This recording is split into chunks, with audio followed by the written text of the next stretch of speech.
Məlum olduğu kimi, su obyektlərindən xüsusi məqsədlər üçün istifadəyə görə ödənişlər alınacaq. 2026-cı il sentyabr ayının 1-dən etibarən yeni rüsumların tətbiqinə başlanılacaq. Bəs yeni qaydalar kimlərə şamil olunacaq? Vətəndaşlar bu sualla bağlı çoxsaylı müraciətlər edirlər.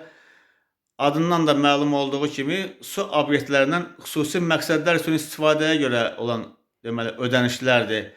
Burada əsas hədəf sahibkarlıq fəaliyyətidir. Yəni, sudan biznes məqsədi ilə istifadə edən sahibkarlar artıq uçota alınacaq və onlar ödəniş etməli olacaqlar. Burada Xəzər dənizindən, çaylardan, göllərdən və yaxud yeraltı sulardan asılı olaraq 100 kub metr su üçün 40 qəpikdən 40 manata kimi məbləğ dəyişir.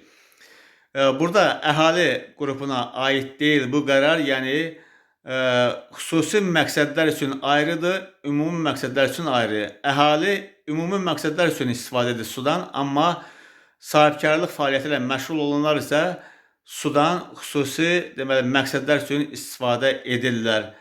Bəs konkret olaraq ünvan kimlərə şamil olunur, bunu deyim. Deməli, kim ki, haradasa subarteziyandan, arteziyandan böyük sahələri suvarır, onu biznes məqsədi üçün istifadə edir. Orada sahibkarlıq fəaliyyəti ilə məşğuldur. Haradasa nasos qurur və yaxud da xüsusi avadanlıqlar tətbiq etməklə öz sahəsindən hansısa bir biznes məntəqəsindən su aparır. Bax, bunlar pul ödəməli olacaqlar. Nə qədər sudan istifadə edirlər, bunu yazmalıdır, qeyd eləməlidir və ərizə ilə Dövlət Su Ehtiyatları Agentliyinə müraciət etməlidir və orada ödənişin tətbiqinə başlanılmalıdır. Əhali qrupuna aid deyil, bu onsuz da rayon yerlərində və digər kənd yerlərində əhali sudan istifadə edir. Həmi həyətyanı sahəsini suvarır, kanallar vasitəsilə, sular vasitəsilə, eyni zamanda da çöl təsərrüfatlarını suvarırlar. Bunun üçün ödəniş edirlər və qəbizlərini də alırlar. Yəni, bu qərar həmin insanlara aid deyil. Bundan başqa, kimlərinsə həyatında quyusu var, krantı var, ondan su çıxardır, yeraltı su çıxardırlar və ondan həm içməli, həm də təsərrüfatları üçün istifadə edirlər, məişətdə istifadə edirlər. Bax, həmin şəxslərə, əhali qrupuna da aid deyil bu qərar. Kim ki, sudan biznes məqsədi ilə istifadə edirsə, həmin şəxslər pul ödəməli olacaqlar. Yəni, burada hüquqi şəxslər də ola bilər və yaxud hansısa şirkət yaratmadan fiziki sahibkarlıq fəaliyyəti ilə məşğul olan fiziki şəxslərdən söhbət gedir. Bu, əhali qrupuna aid deyil.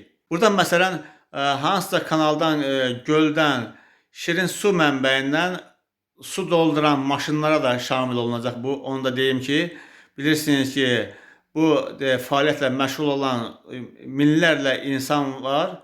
Hansısa şirin su hövzəsindən maşını doldurur və onu insanlara çatdırır, paylayır və ondan pul qazanır. Bax, bu qərar onlara da şamil olunacaq. Eyni zamanda da hansısa subarteziyandan, arteziyandan, hansısa su mənbəyindən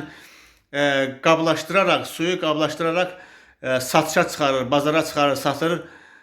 Bu, həmin şəxslərə də şamil olunacaq. Artıq indiyənə kimi bu kimi şəxslərin uçota aparılmıyor. Düzdür, mən inanmıram ki, onlar harasa ödəniş etməsinlər, o suyu elə pulsuz götürsünlər. Mən buna da inanmıram. Ola bilsin ki, kiməsə pul verirlər, amma görünür, həmin pullar büdcəyə getməyib, kimlərinsə şəxsi ciblərinə gedib və uçota alınmayıb. Amma bundan sonra belə olmayacaq.